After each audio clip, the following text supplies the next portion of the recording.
I think it's safe to say that most of our listeners are pretty aware of the kind of constant tension surrounding Taiwan. Yeah, definitely. You know, it feels like every week something happens and it just feels like it's on the verge of like another chapter, another escalation. It always seems to be bubbling under the surface. Yeah, exactly. Here. So what we're going to do today is we're going to take a deep dive into a specific event that has really sort of amped up those concerns. Yeah. And this is the multi-service training by the Eastern Theater Command of the Chinese PLA. Right near Taiwan. Right near Taiwan Island. Which kicked off on April 1st. Yeah, April 1st. Very interesting date. Yeah, April Fool's Day. But I don't think anyone's laughing here. Not a joke. Not a joke. No, exactly. This was a serious show of force. Yeah, and it really wasn't just like a typical I don't know, like run-of-the-mill military exercise. Well, right.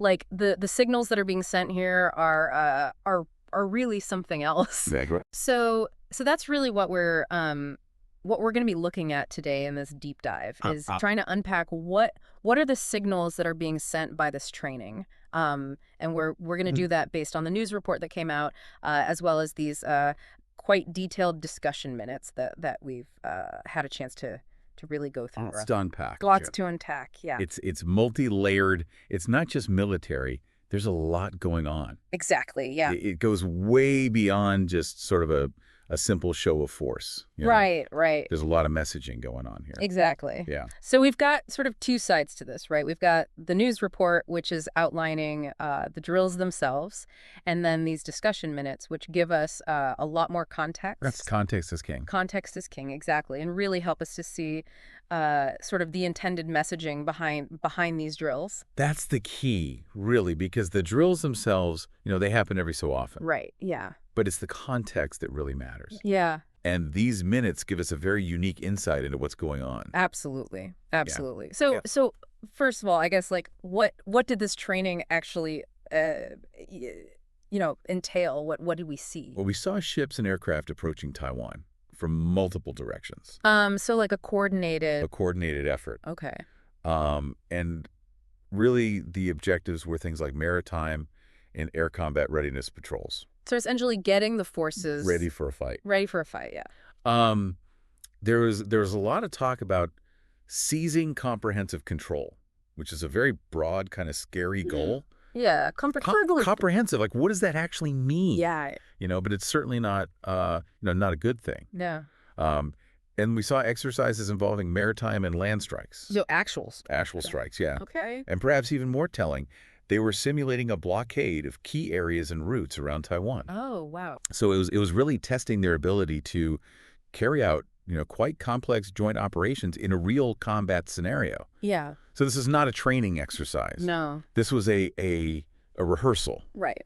For the real thing. Okay, so there's a lot there to kind of unpack. I guess what's the first thing that like stands out to you when you look at this? Well, I think the first thing that jumps out is the repeated emphasis on China's fundamental position on the Taiwan issue. Okay. And that comes through both in the news report, the way it's framed, and then, explicitly in the discussion minutes. Right. They state over and over again that Taiwan is a core interest. For China. For China, and unequivocally, a province of China. Right.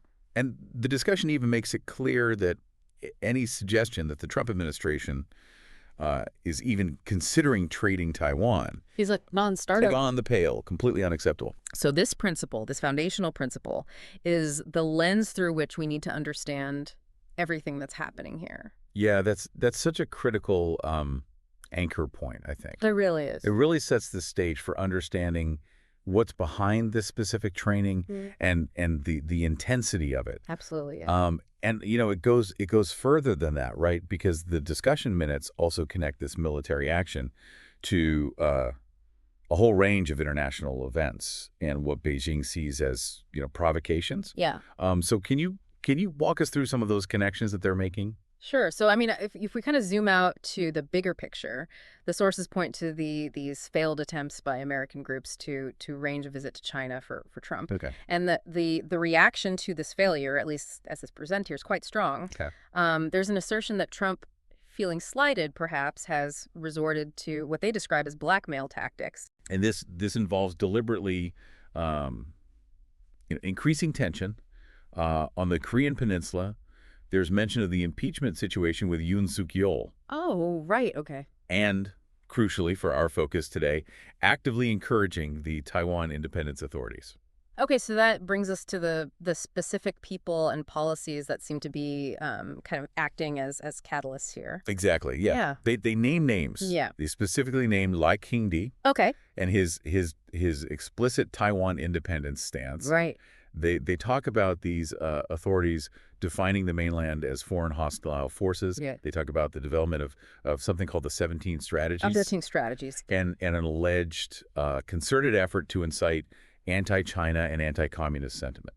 Okay. So all of this is framed as deliberately obstructing cross-strait relations and dangerously escalating tensions in the Taiwan Strait. So essentially, like, from Beijing's perspective, this PLA training is not just some, isolated event. It's like a direct, a forceful response to these perceived provocations. Absolutely, yeah. Yeah, and the discussion also touches on how they're looking at the broader international community in all of this, right? It does. So how's that being viewed? So, I mean, this raises a question about how they're interpreting what other countries are doing. Okay. At least as it's presented here. Right. Yeah. They mentioned military exercises that were happening in the Yellow and Bohai Seas. Okay. In fact, there was a Huludao Maritime Safety Administration issued a navigation warning about exercises on March 30th. Okay. So this is all being presented as, providing strategic support to North Korea. Right. Okay. In this context of perceived American pressure. Right. Yeah.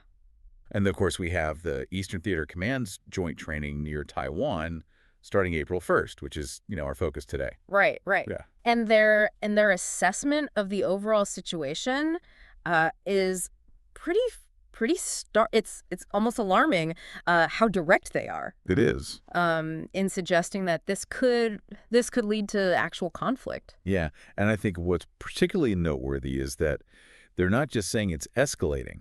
They're explicitly saying that military action could occur at any moment. Wow, at any moment. At any moment. So that really underscores the high-stakes nature of the current situation, right. And the sense of urgency that they're trying to convey. Right, right. Yeah. And then building on that sense of potential immediacy, they highlight this development with the China Coast Guard. The Coast Guard. Which seems like a less conventional move, but really, really strategic. It is. They're emphasizing that the China Coast Guard has begun to practice exercising law enforcement authority. Okay. And they have the full backing of the PLA to do so. So they're not just a Coast Guard. No. In the traditional sense. No, they have the full might of the PLA behind them. Right, right. And what's fascinating here is the implication of this, the potential for future inspection and even seizure of goods entering or leaving Taiwan.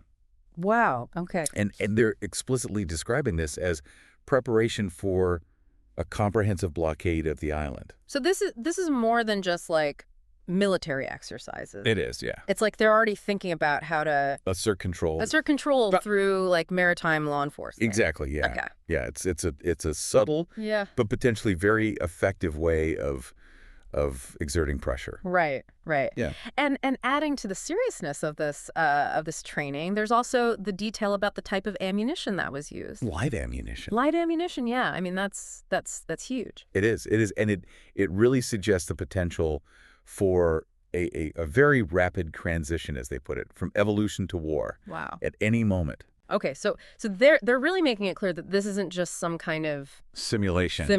Yeah, this is a tangible demonstration of combat capabilities, right, with real world consequences. And they're saying it's not even up to Taiwan whether or not this escalates to actual military conflict. That's right. Yeah. Okay. Now the discussion mentions some new terminology that's coming from Taiwan's side, the concepts of a response zone and an appropriate response. Okay. Can you break down what those terms mean? Sure. So the response zone is described as this concept that was put forward by Taiwan's Defense Department, so essentially their Ministry of Defense, back in June 2024, allegedly with the support of the Trump administration. Okay. And its approximate location is defined as the area between 40 and 12 nautical miles from Taiwan Island.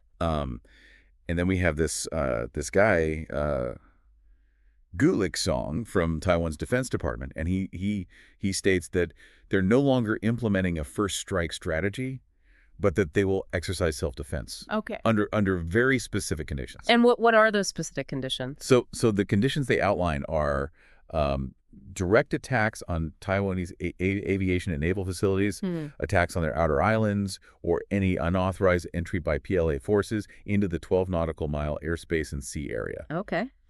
And they say that their response would be proportional based on the level of threat. Okay, so what are they really saying here? Because the discussion seems to take this idea of an appropriate response and interpret it in a very specific way. Yeah, I think the interpretation is that the fundamental principle behind this appropriate response is to avoid giving the PLA any pretext or opportunity to fire the first shot. Right, right. So the idea is that the Taiwan independence authorities believe that they can't engage in actions that could be seen as provocative. Up to a point. Up to a point, but they have to simultaneously avoid triggering an immediate and full-scale military response. So they're trying to like walk this very fine line. Exactly. Okay. Yeah, they're trying to provoke. Yeah. But they're also terrified of the consequences. Right, right. And they're trying to sort of breach these self-defined guardrails, but without actually losing face completely. Right, and they describe this in the discussion as a farcical scene, and they talk about a twisted and contradictory mentality. It is because they're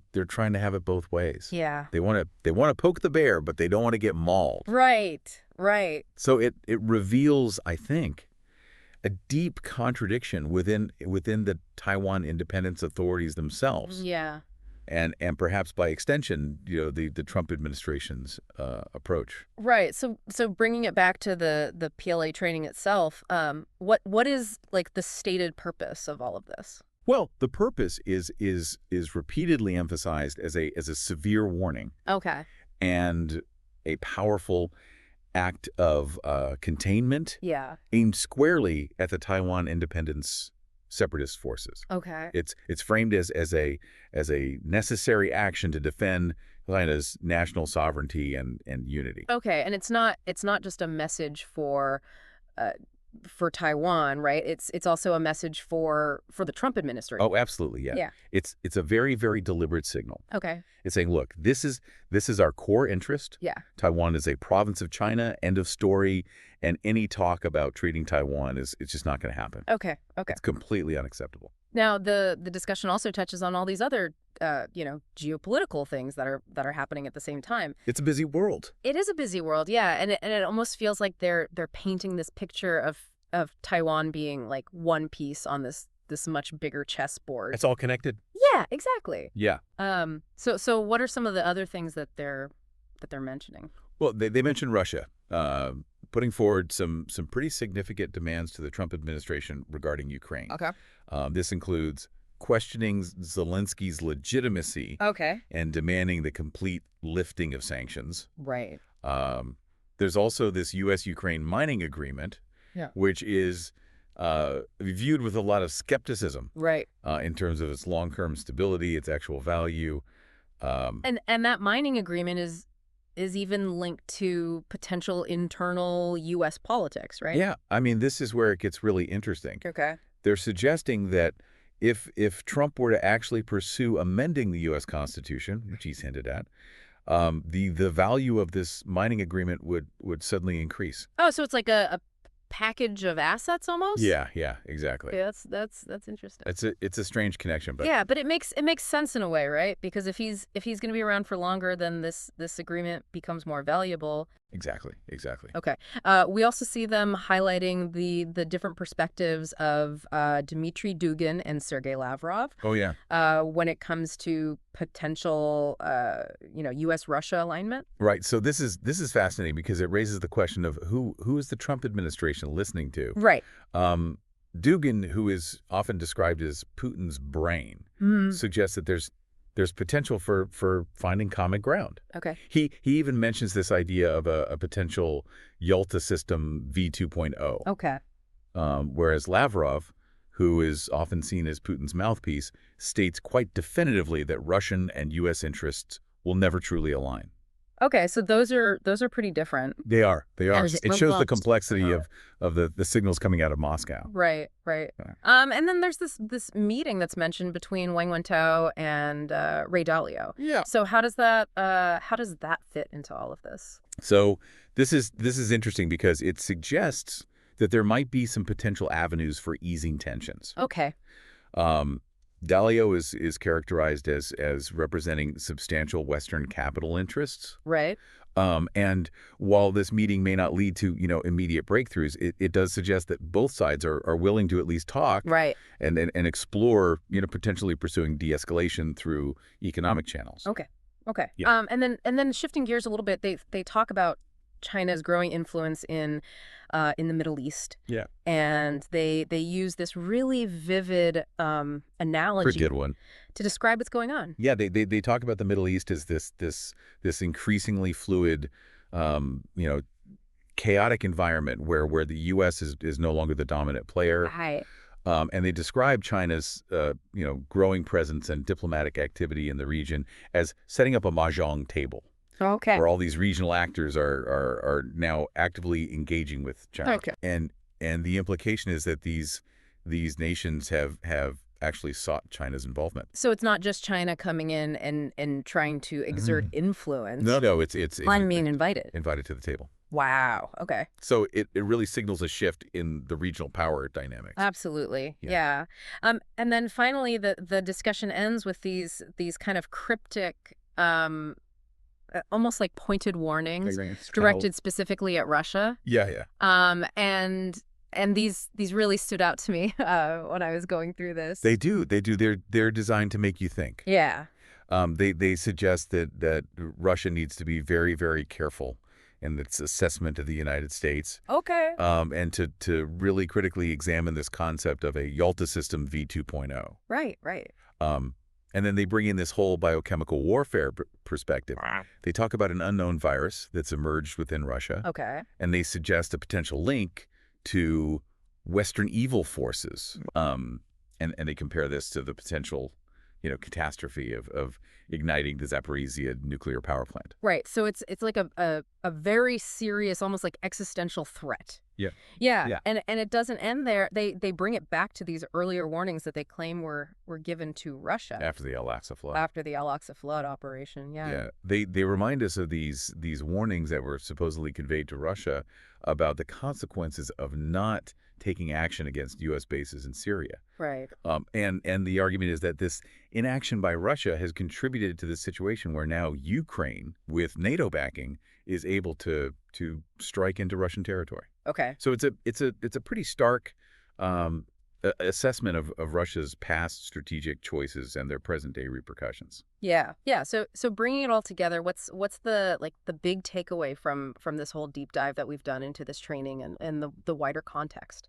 I think the fundamental takeaway is that this PLA training is far more than just a routine military drill. Right. This is a significant signal of China's determination, resolve when it comes to Taiwan. Right. And it's happening within this very, very complex and volatile global environment. Yeah. With shifting alliances and tensions escalating on multiple fronts. Yeah. And the message from this training seems to be aimed at both Taipei and Washington. Absolutely. Yeah. For the Taiwan independence authorities, it's a warning. Yeah. It's showing them what China is capable of. Right. And that they are willing to take action. Right. And then for the Trump administration, it's a reiteration of China's core interest in Taiwan. Yeah. And a very firm rejection of this idea that Taiwan is somehow a bargaining chip. Right. In any kind of geopolitical game. Okay, so as we kind of think about this firm stance around Taiwan, I mean, I think it's also important to consider the wider implications. How might seemingly unrelated events, perhaps like a new virus emerging in another part of the world, or some kind of diplomatic maneuvering in the Middle East. Yeah. How might those things create these ripple effects and reshape the global landscape in ways that we can't even foresee right now. It's a butterfly effect. Yeah. You know, one small thing Yeah. can have huge consequences. Absolutely. Yeah. And I think we need to be very aware of that. Yeah, I think that's a really important point, because we tend to look at things in isolation. We Do. but really everything is connected. It is. And what might seem like a small event, Right. in one part of the world could actually have these massive repercussions. Yeah. Yeah. So I think that's something for all of us to really think about. As we try to make sense of this very complex and ever-changing world. And unpredictable. And unpredictable world. Yeah. Yeah. Yeah. That's the key. I think that's a good place to leave it for today. Thanks for joining me. It's been a pleasure. And to all of our listeners, thank you for tuning in to The Deep Dive.